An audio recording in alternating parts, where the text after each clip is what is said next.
रहबै छै घर परिवार चल जइबे सबके रुलाइए रहबै छै घर परिवार।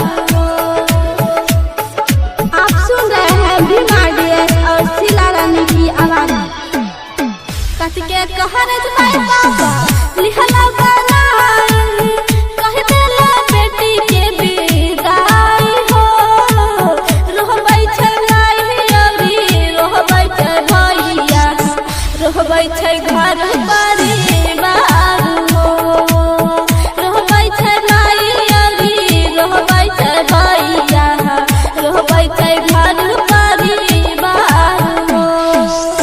दुनिया के रीत के बेटी रब जीवन लगे जाने छे पूरा जहान गे होते बिन सरवग बेटी हुखबे पाराए चल जइबे सबके रुलाइए होते बिन सरवग बेटी हुखबे पाराए चल जइबे सबके रुलाइए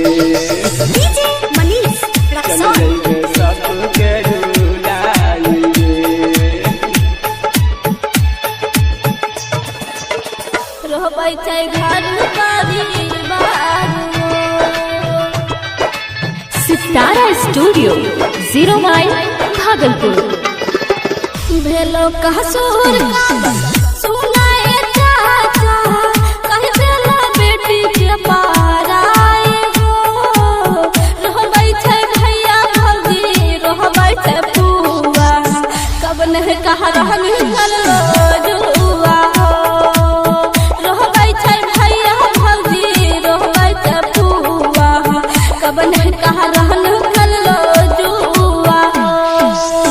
बोले ना ये ना बेटी रोवी के बतिया घर के जो हमरोई छतिया बेटी के घरवा के बेला चमिनिया कहै छौ चाचा तोहार गे बेटी के घरवा के बेला चमिनिया कहै छौ चाचा तोहार गे चल जइबे सबके रुलाइए